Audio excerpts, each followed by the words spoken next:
Bonsoir à tous, et merci d'être ici. Installez-vous confortablement. Ce que vous allez entendre pourrait bien vous hanter longtemps. Et si la trahison ne venait pas d'un baiser volé ou d'un mensonge banal, mais d'un détail gluant, anormal, presque inhumain? Et si, un soir banal, vous rentriez chez vous, et que le silence vous révélait tout ce que vous ne vouliez pas voir? Si cette histoire vous intrigue, n'oubliez pas de vous abonner, liker la vidéo et surtout laisser un commentaire. Votre soutien fait toute la différence pour la suite du projet. La maison était étrangement silencieuse lorsque Julien poussa la porte d'entrée. Trop silencieuse. Pas un murmure de télévision, aucun fond sonore de la playlist d'Élise, ni ce petit cliquetis familier de vaisselle dans la cuisine. Pas de pas feutré à l'étage. Rien que ce silence épais, comme suspendu dans l'air. La porte se referma derrière lui dans un bruit sourd, résonnant dans l'entrée vide. Il resta immobile un instant, ses yeux s'habituant à la pénombre, ses oreilles en alerte. Seul le crépitement discret de la pluie sur les fenêtres rompait l'immobilité, percussion typique de Nantes sous un ciel bas, lourd et gris. Mais à l'intérieur, quelque chose n'allait pas. Il le sentit immédiatement. C'était trop, figé. Il jeta un œil à sa montre, 17h26. Elle ne s'attendait pas à le voir avant au moins 19h. Sa réunion de fin d'après-midi avait été annulée, une surprise agréable, avait-il pensé. Un rare début de soirée à deux. Peut-être cuisinerait-il ensemble pour une fois, une bouteille de vin rouge ouverte, quelques rires échangés entre deux plats. Il n'avait pas envoyé de message. Il voulait garder l'effet de surprise. Mais maintenant qu'il se tenait là, dans cette atmosphère trop calme pour être naturelle, il se demandait si cette spontanéité n'avait pas été une erreur. Un bruit étouffé lui parvint de l'étage. Quelque chose comme un mouvement d'eau. Il gravit les marches avec lenteur, chaque marche grinçant légèrement sous son poids, comme si la maison elle-même lui lançait des reproches. Sur le palier, il s'arrêta. La porte de la salle de bain principale était entr'ouverte. Une lumière chaude se répandait sur la moquette, contrastant violemment avec l'étrangeté de l'instant. Puis un autre bruit, un glissement humide, comme si quelque chose de collant traînait sur le carrelage. Un souffle. Irrégulier. Lourd. Il poussa doucement la porte. Et le temps s'arrêta. Élise se tenait là, nue, au centre de la pièce. Sa peau brillait, recouverte d'une substance visqueuse, semi-transparente, qui semblait s'accrocher à elle comme une seconde peau. Le liquide goûtait de ses bras, glissait le long de ses cuisses, s'agglutinait à ses pieds dans une lenteur esséurante. Ses cheveux trempés lui collaient au front et aux épaules, imbibés de ce qui ressemblait à de l'huile ou du gel. Ses yeux, agrandis, fous, dilatés, se figèrent dans ceux de Julien, comme un animal pris dans la lumière des phares. Elle se figea, la bouche entr'ouverte. Un souffle, entre panique et frayeur. Puis un cri. Fort. Désespéré. Je peux t'expliquer. Julien ne bougea pas. Ne broncha même pas. Il la regardait. Pas son corps. Pas la substance. Ses yeux. Droit dedans. Comme s'il cherchait quelque chose, enfoui profondément. Elle fit un pas vers lui. Le bruit collant de cette matière étrange s'écrasa contre le carrelage. Julien, s'il te plaît? Je ne m'attendais pas à te voir si tôt. Ce n'est pas ce que tu crois. Il se détourna. Sans un mot. Sans colère. Il descendit calmement les escaliers, chacun de ses pas mesurés, silencieux. Derrière lui, elle parlait encore. Suppliait. Mais il n'entendait plus. Les mots n'étaient plus que des bribes emportées par les battements sourds de son propre cœur. Dans la cuisine, il ouvrit un placard. Sortit un verre. Il y versa de l'eau, froide. But lentement. Une main posée sur le plan de travail. Puis, des pas. Nus. Précipités. Humides. Elle arriva dans l'encadrement de la porte, tremblante, la peau toujours luisante, les bras croisés pour couvrir ce qui restait à cacher. Julien. Je t'en supplie. Laisse-moi t'expliquer. Il se retourna lentement. La regarda. Une dernière fois. Pas avec haine. Pas avec chagrin. Juste avec vide. Ne te donne pas cette peine. Il se retourna vers l'évier, vida le reste de son verre, le rinça, puis quitta la pièce. Sans un mot. Sans un geste. Il marcha vers son bureau, ouvrit la porte avec calme. L'écran de l'ordinateur brillait déjà. Un fichier l'attendait. Phase d'observation partie 1. Il s'installa. Ferma la porte derrière lui. Et il sourit. Laissait-elle parler, hurler, supplier. Ce qu'elle ignorait encore, c'est que tout avait déjà commencé. Julien resta là, dans son bureau, immobile. Le halo bleuté de l'écran éclairait son visage, sculptant ses traits dans une lumière crue. Devant lui, une interface ouverte depuis des semaines, peut-être des mois. Un fichier simplement nommé Phase d'observation partie 1. Le titre n'était pas anodin. Ce n'était pas un accident. Rien ne l'était, plus maintenant. Chaque détail, chaque geste, chaque silence avait été soigneusement noté, horodaté, classé. Ce n'était pas de la paranoïa. C'était de l'analyse. Froide. Méthodique. Chirurgicale. Il inspira profondément, les yeux fixés sur les lignes de données qui défilaient lentement. Le parfum de lavande flottait encore dans le couloir. Une bougie, sans doute. Élise en allumait toujours une avant son retour. Rituel ou mise en scène? Il n'en savait plus rien. Tout ce qui semblait doux autrefois lui paraissait désormais suspect, presque étouffant. Comme un arôme sucré vaporisé sur un fruit pourri. Il se leva, poussa doucement la porte et se posta dans le hall. Rien ne bougeait. Pas un son. L'étage au-dessus semblait vide. Peut-être s'était-elle réfugiée dans la chambre, effaçant à la hâte les traces de cette matière étrange. Ou peut-être sanglotait-elle, nue encore, tentant de comprendre ce qu'elle venait de détruire. Il n'en avait cure. Il marcha lentement jusqu'au salon, s'installa sur le canapé et leva les yeux vers la photo accrochée au-dessus de la cheminée. 3 ans plus tôt. Un parc à l'automne. Le soleil filtrait à travers les feuillages dorés. Elle souriait largement, sa main posée sur sa poitrine, comme pour s'ancrer à lui. Lui aussi souriait, mais plus discrètement, comme quelqu'un qui se méfiait déjà un peu du bonheur. Était-ce réel, ce jour-là? Il voulait croire que oui. Il le voulait encore. Ses doigts se rejoignirent sous son menton. Il y avait eu des signes. Pas nombreux. Mais présents. Elle était habile. Très. Il lui reconnaissait cette intelligence du camouflage. Et pourtant, malgré tout, elle avait laissé des fissures. De minuscules incohérences. Il se souvenait parfaitement de ce moment, 5 mois plus tôt. Une nuit tardive. Il travaillait dans son bureau, casque sur les oreilles, absorbé dans un projet. Lorsqu'il s'était levé pour aller chercher un verre, il avait croisé la chambre. La lumière du téléphone filtrait sous la couverture. Elle n'était pas endormie. Elle tapait un message. Quand il était entré, elle avait tourné la tête d'un geste brusque, ramenant la couverture comme si cela changeait quelque chose. Elle avait souri. Trop vite. Je pensais que tu dormais, avait-il murmuré. Je scrollais juste un peu, avait-elle répondu. Trop calme. Trop lisse. Mais c'était son pouce qui avait trop longtemps hésité au-dessus de l'écran avant de le verrouiller, qui avait planté en lui le doute. Il n'avait rien dit. Il l'avait embrassé sur le front, comme d'habitude. Mais l'image, elle était restée. Et ce n'était pas seulement ce soir-là. C'était ensuite. Le téléphone toujours verrouillé. Toujours posé face contre table. Notification désactivée. Ces petits silences dans ses récits, c'est « je t'ai pas dit », lâchés comme si ce n'était rien. Des verres entre copines. Des clients tardifs à la salle. Un week-end bien-être qui n'apparaissait nulle part sur ses réseaux. Et il y avait eu l'odeur. Ce parfum. Pas le sien. Pas un parfum féminin. Ni sueur, ni lotion. Non. Une effluve masculine. Discrète. Persistante. Collée au siège passager de sa voiture. Une odeur que rien n'avait pu justifier. Il se rappelait s'être penché pour attraper un chargeur dans la boîte à gants et l'avoir senti. Pas violente, mais suffisamment marquée.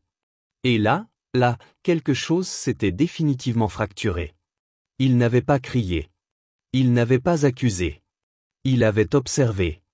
Parce que s'il y avait bien une chose qu'il avait apprise dans son métier d'analyste de données, c'était ceci: la vérité ne crie pas, elle se cache dans les motifs répétitifs. Alors il avait commencé à chercher les motifs. Il avait noté les horaires, les trajets. Il avait comparé son agenda avec ses propos. Il avait analysé ses changements d'habitude, ses intonations quand elle disait son prénom, la fréquence à laquelle elle regardait son téléphone pendant les repas, la vitesse à laquelle elle s'en emparait dès qu'il vibrait. Elle ne se doutait de rien. Parce qu'il ne changeait rien. Toujours les mêmes sourires. Toujours les mêmes messages tendres dans la journée. Le mari parfait.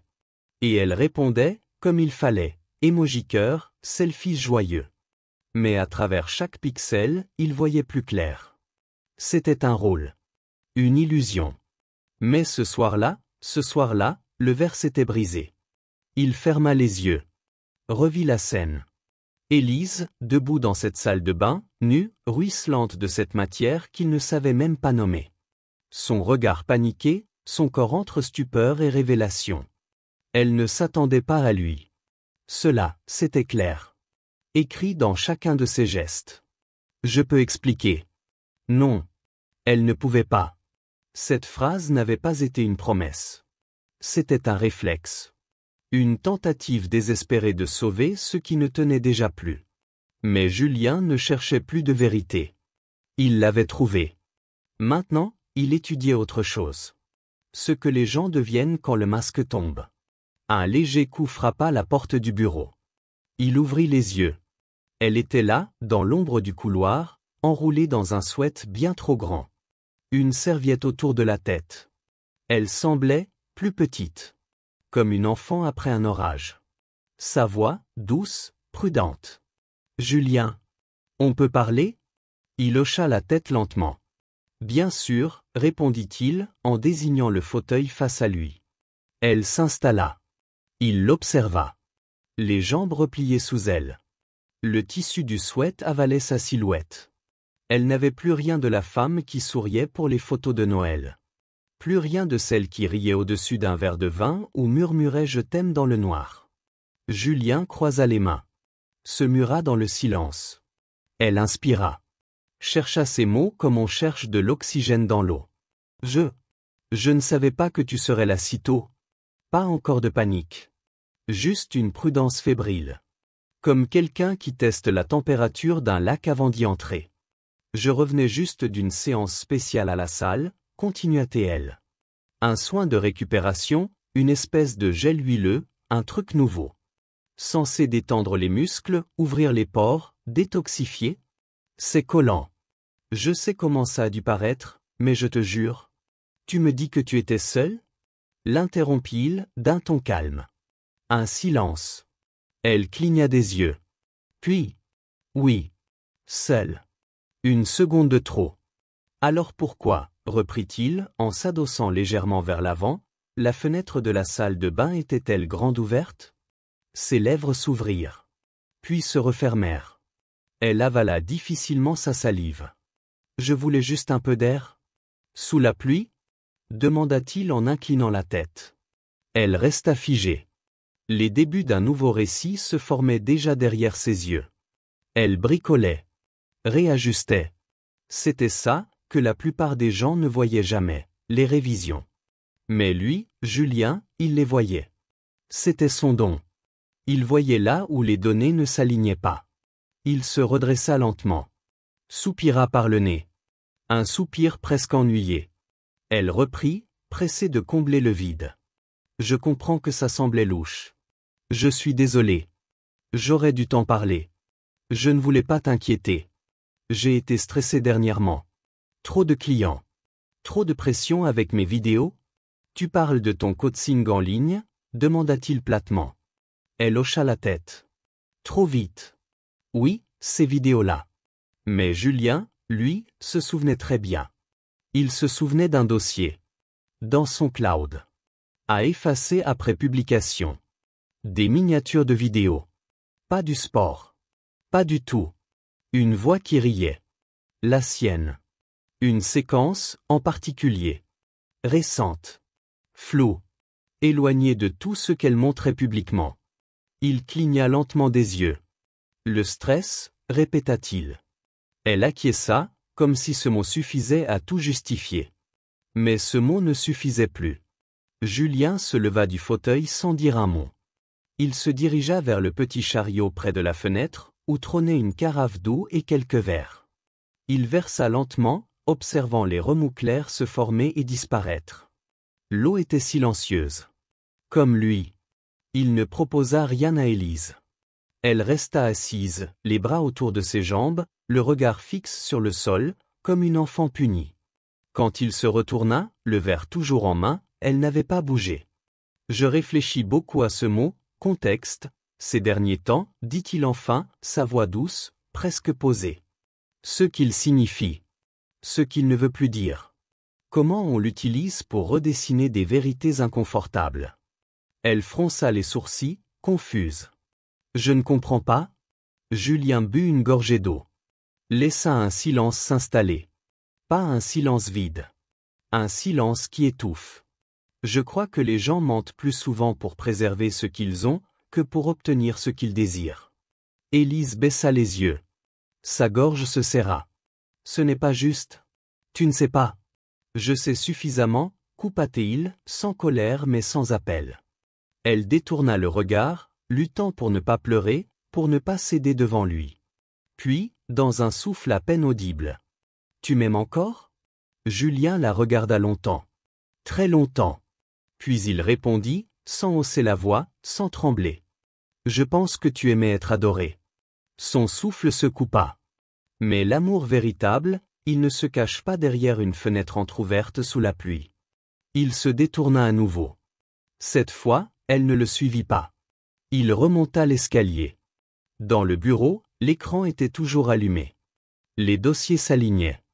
Horodatage. Capture. Audio. Déplacement. Tout y était. Et ce qu'elle venait de dire n'avait été qu'une ligne de plus dans cette immense base de données. Julien s'assit. Un nouveau fichier s'ouvrit automatiquement. Enregistrement lancé. Tout était là. Les nuits sans sommeil. Les doutes. Les preuves. Et désormais, la chute. La maison, autour de lui, semblait suspendue. Chaque craquement de parquet, chaque soupir dans les tuyaux, résonnait comme un message codé. Il n'était plus dans l'hypothèse. Il était dans la confirmation. L'écran affichait une carte. Des épingles rouges pour les lieux. Des balises jaunes pour les horaires. Des annotations. Des fragments d'audio. Des vidéos. Un travail de précision. Presque militaire. Chaque soirée entre filles sans preuve.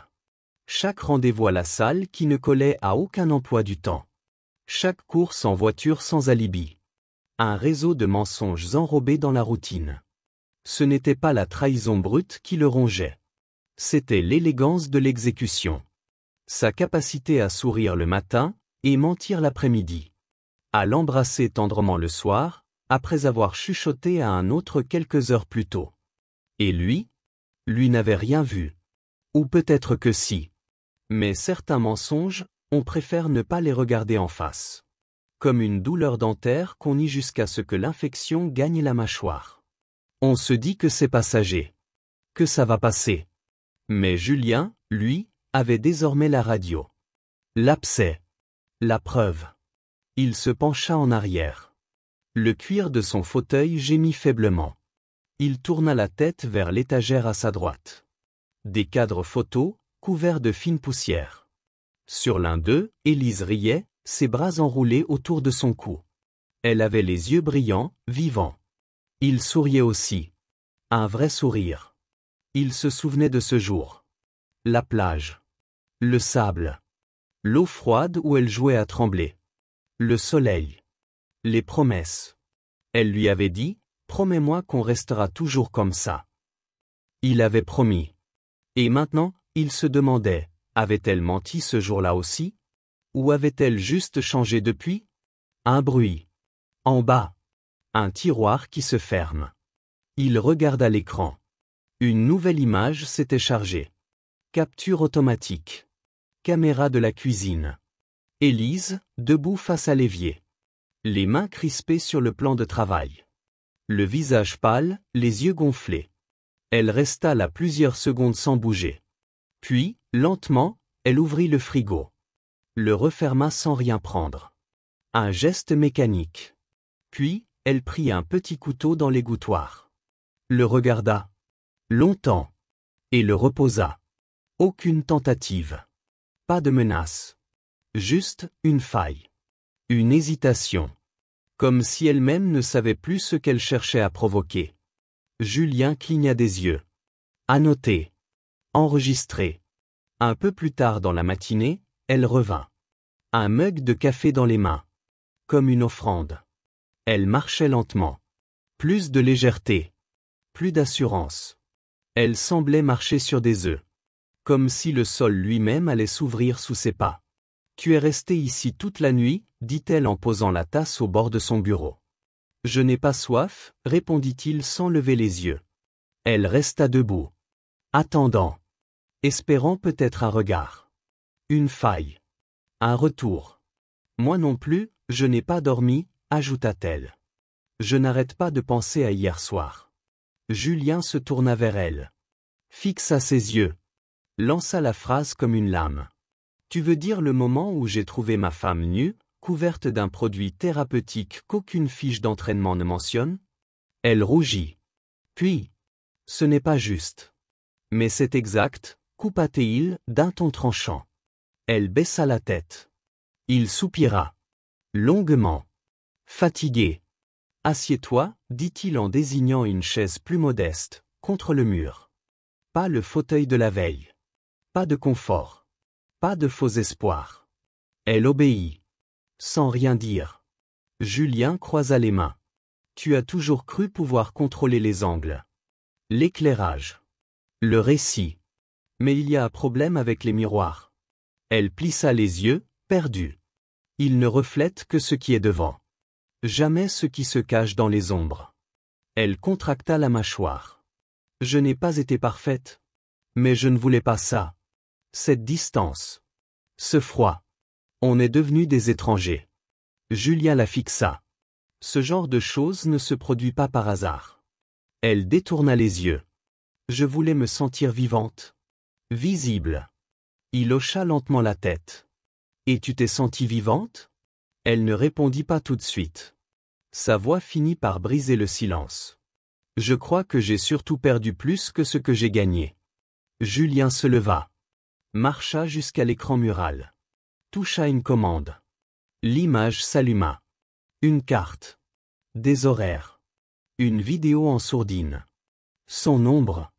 Penchée vers une autre silhouette. Dans une voiture. Une nuit.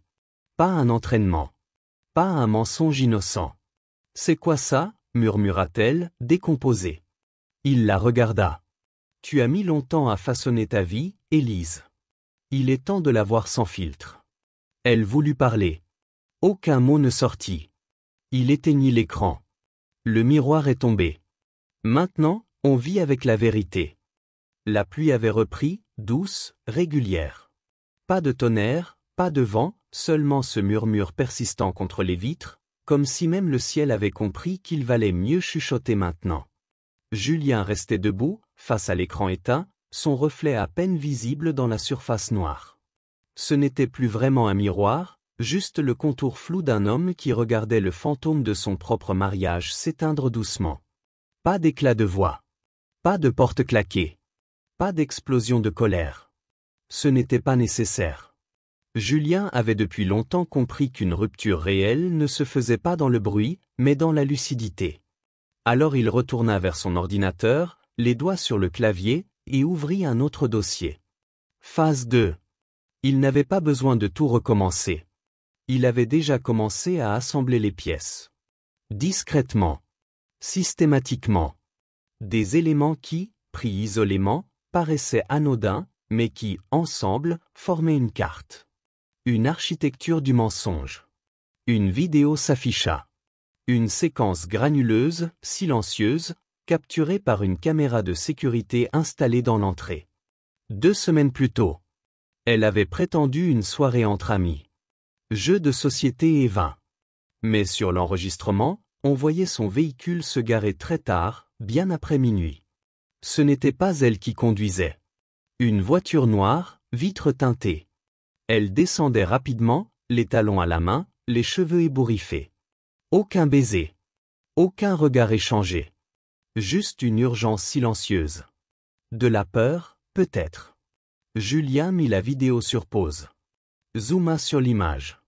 Le conducteur ne montrait pas son visage. C'était malin. Mais pas assez. Julien activa le deuxième écran, où s'affichaient plusieurs angles. Des caméras des maisons voisines. Une partie de la plaque était visible. Il croisa ces données avec les relevés de bornes téléphoniques, les historiques de trajet. Une image se dessinait. Lentement. Il ne s'agissait plus de la prendre en flagrant délit. Il l'avait déjà fait. Il s'agissait maintenant de comprendre jusqu'où le mensonge s'était étendu. Qui elle était devenue dans l'ombre. Quel visage elle avait montré aux autres, pendant que lui croyait encore à leur histoire. Dans l'après-midi, il la vit traverser la maison. 3 fois. 3 tenues différentes. Elle passa de ses leggings habituels à une robe légère, puis revint à un sweat informe. Elle cherchait un rôle. Une version d'elle qui pourrait encore fonctionner. L'épouse influenceuse? La victime fragile? La femme brisée en quête de pardon? Julien l'observait sans la fixer. Elle évitait les miroirs. Elle évitait surtout son regard. Elle n'était plus dans la défense. Elle était dans la perte de repère. Et quand elle entra finalement dans la pièce avec 2 tasses de thé au lieu d'une, il accepta l'offrande sans un mot. Elle s'assit, en face, les genoux repliés, la tasse serrée entre ses mains comme si elle avait besoin de sa chaleur pour tenir debout. « J'ai beaucoup réfléchi », dit-elle doucement. Julien ne répondit pas. Il attendit. « Je sais que ce que j'ai fait t'a blessé. » Il haussa à peine un sourcil. « Ce que j'ai fait. » Au singulier. Comme si tout s'était résumé à un seul choix. Un seul moment. Pas une répétition. Mais je sais aussi qu'on était déconnectés depuis longtemps, poursuivit-elle. Et je me suis laissé emporter. Par le besoin de ressentir quelque chose. Cela ne veut pas dire que je ne t'aime pas, ajouta-t-elle, presque comme une supplique. Julien inclina légèrement la tête. C'est donc ça, l'amour, pour toi? Elle déglutit. Sa réponse mit du temps à venir. Non, pas vraiment. Mais les gens font des erreurs. C'est vrai, dit-il en buvant une gorgée. Mais ceux qui aiment vraiment évitent de faire celles qui détruisent tout. Elle baissa les yeux. Il la laissa dans ce silence. Puis, doucement. Qu'est-ce que tu cherchais exactement, Élise? Elle cligna des yeux. Surprise. Je ne sais pas. De l'excitation. Du contrôle. Peut-être juste l'envie que quelqu'un me voie comme avant. Julien posa sa tasse. Se leva.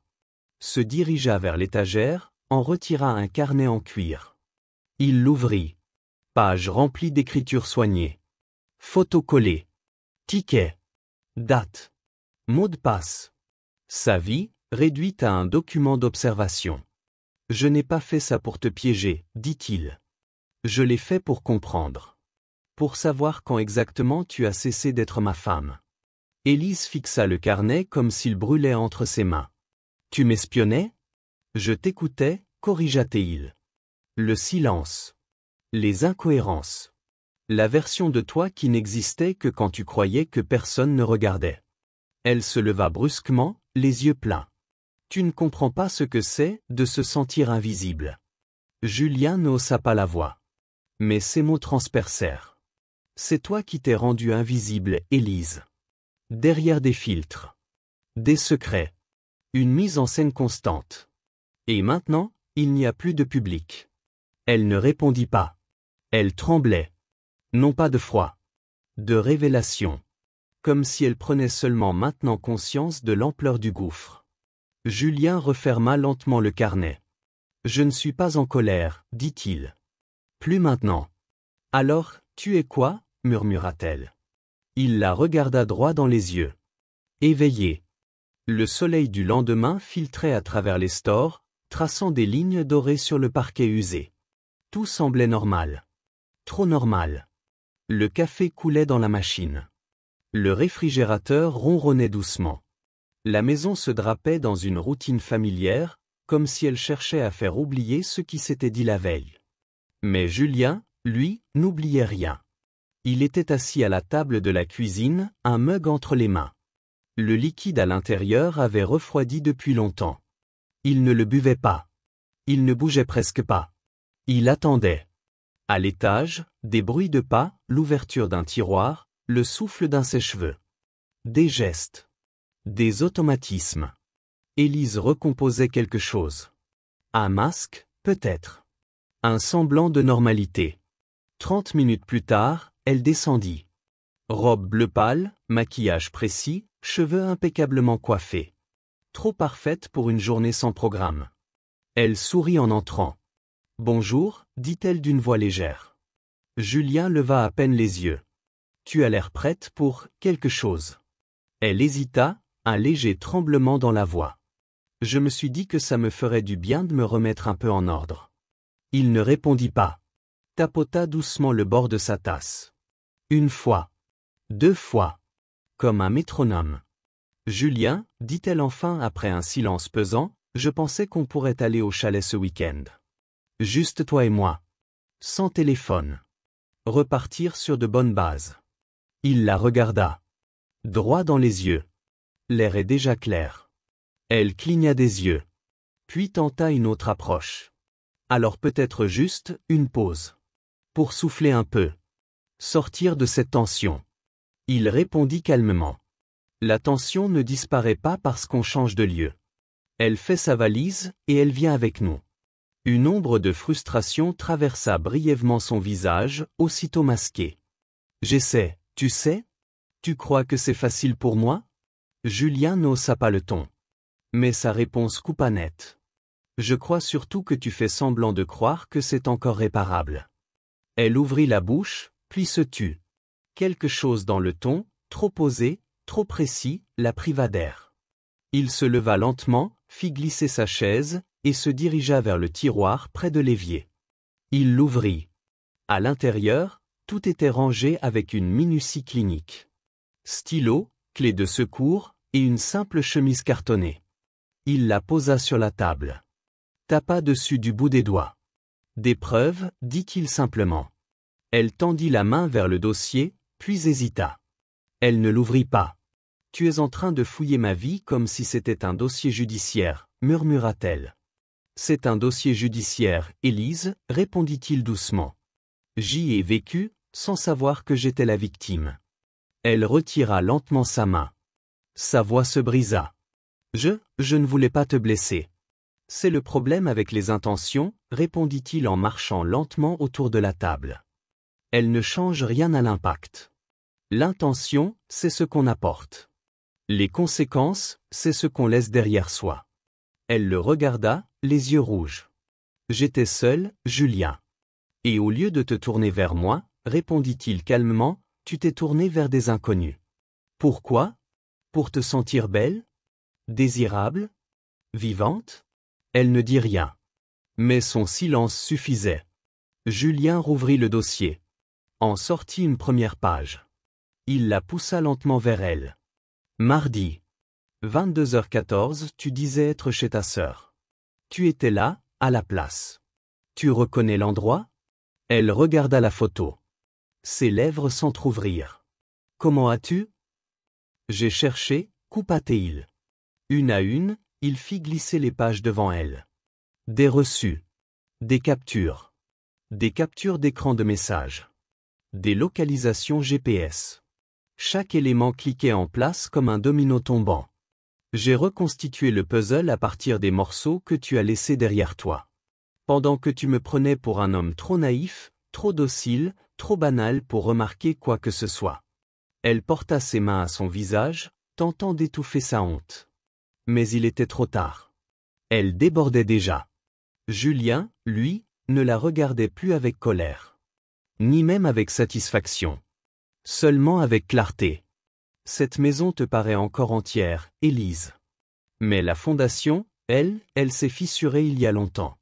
Tu as simplement continué à repeindre les murs. Elle leva les yeux. La voix faible. Et maintenant, qu'est-ce qu'on fait? Julien se dirigea vers la fenêtre. Dehors, les voisins tondaient leur pelouse. Des enfants dessinaient des cœurs à la craie sur les trottoirs. La vie, en apparence, continuait. Mais ici, quelque chose de vieux avait cessé de prétendre être neuf. Il se retourna. Regard assuré. Maintenant, on arrête de prétendre que c'est encore ce que ça n'est plus. Le vent avait changé de direction. Pas brusquement, pas violemment. C'était un changement subtil, presque imperceptible, mais Julien le sentit au creux de sa poitrine. Les feuilles dehors ne dansaient plus de la même manière, les ombres sur le trottoir s'étiraient autrement. À l'intérieur de la maison, le temps paraissait suspendu. Pas figé, non. Juste, en attente. Comme si les murs eux-mêmes retenaient leur souffle. Julien se tenait devant la fenêtre du salon, observant un voisin tailler ses haies avec une précision presque maniaque. Un geste après l'autre, propre, contrôlé, méthodique.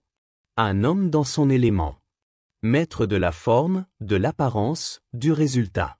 Si seulement les êtres humains étaient aussi simples à modeler, pensa Julien. Derrière lui, Élise bougeait à peine dans la cuisine. Elle n'était plus maquillée. Ses cheveux retombaient simplement sur ses épaules. Elle ne jouait plus. Elle ne vendait plus rien. Pas une version douce. Pas une illusion radieuse. Juste elle. Ou ce qu'il en restait. J'ai annulé tous mes cours cette semaine, dit-elle finalement d'une voix calme, presque éteinte. Il ne se retourna pas. Parce que tu penses que c'est temporaire? Une pause? Non, répondit-elle. Parce que je ne peux plus prétendre apprendre aux autres comment vivre sainement, alors que je me sens en train de m'effondrer de l'intérieur. Cette phrase le frappa plus que tout le reste.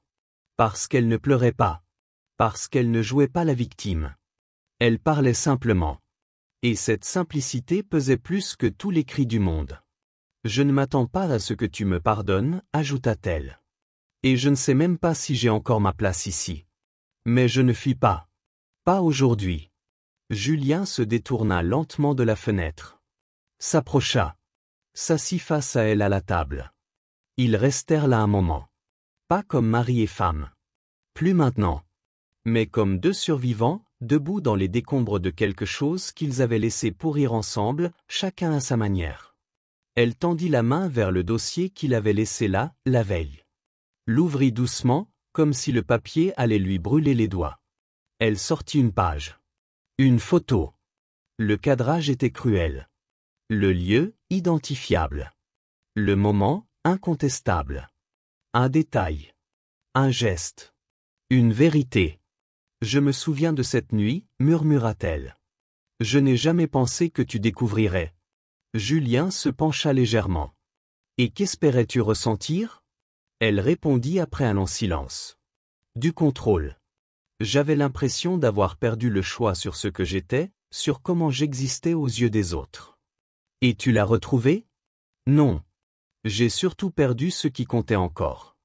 Julien hocha lentement la tête. Il ne dit rien d'autre. Il n'y avait rien à ajouter. Le moment était dense, pas besoin de bruit. Juste de présence. Puis, Élise fit un geste inattendu. Elle repoussa le dossier vers lui. Tu n'as pas besoin de me faire tout lire. Tu l'as déjà vécu. Il n'y a aucune raison que tu le revives encore. Julien garda les mains posées sur la table. Tu ressens de la culpabilité? Ou du regret? Elle inspira. Les deux. Mais, pas de manière égale. C'était brutal. Mais honnête. Et pour la première fois depuis longtemps, il l'a cru. Pourtant, la sincérité ne répare pas. Elle éclaire, au mieux. Julien se leva. Elle l'imita. Hésitante. Fragile. Pas dans un rôle. Pas cette fois. Qu'est-ce que tu vas faire? Demanda-t-elle. Il regarda autour de lui. La cuisine sentait encore son parfum. Les cadres sur les murs montraient des sourires passés. Les mugs dans le placard portaient leurs initiales. Mais tout ça n'avait plus de poids. Plus de vérité. Ce qui vient après, ne se décidera pas dans ce silence, dit-il. Nous avons dit nos vérités. Elle hocha la tête, mais ses mains s'agitaient. Son dos restait tendu. Julien le vit. La peur. Pas celle d'être puni. celle de ne plus être digne. Il ne réagit pas. Il prit simplement le dossier, marcha vers le placard de l'entrée et le rangea sur l'étagère la plus haute. « Je sais tout ce que j'ai besoin de savoir, dit-il. La seule question qui reste, c'est si ce savoir me fait rester ou partir. » Elle ne le supplia pas. Ne demanda pas pardon. Et c'est ce silence-là qui le fit s'arrêter. Elle apprenait. Enfin. Pas comment effacer ce qu'elle avait fait, mais comment l'habiter sans chercher à le maquiller. Julien sortit sur le perron. Le vent l'accueillit. Pas comme une gifle. Comme un souffle nouveau. La matinée était honnête. Silencieuse. Éclairée par une lumière grise mais sincère. Pas de théâtre. Pas de cris. Juste l'après. Ce moment où tout est dit. Et où il ne reste plus qu'à marcher. Dans le jardin, il s'installa sur la chaise en bois. La même que chaque dimanche matin. Une tasse entre les mains. Le liquide était froid. Mais il ne le réchauffa pas. Il n'avait plus besoin de chaleur artificielle. Il voulait juste du réel. Derrière lui, il entendit Élise. Elle ouvrit la porte coulissante. Tenait la couverture qu'ils avaient achetée ensemble, un jour d'été à Mendocino. Elle ne l'attendit pas. Elle s'assit simplement sur la chaise en face, laissant un espace entre eux. Ils ne dirent rien. Ce n'était pas un silence pesant. C'était un silence utile. « Je ne sais pas qui je suis sans la version de moi que je croyais que tu voulais, souffla-t-elle. Julien la regarda. Sans colère. Sans tendresse non plus. Juste avec lucidité. Cette version-là, elle n'a jamais été pour moi. Elle était pour le miroir. Elle acquiesça, lentement. Très lentement. Je ne savais pas comment arrêter. Je sais. Elle le fixa. Et toi? Qu'as-tu compris? Julien baissa les yeux vers ses mains. Vers la chaleur absente de la tasse. Que j'ai construit ma vie autour d'une version de nous qui n'existait plus depuis longtemps. Et que je me suis convaincu que si je restais assez immobile, assez longtemps, peut-être que tu te réveillerais dans l'honnêteté. Elle ne pleura pas. Mais ses yeux brillaient.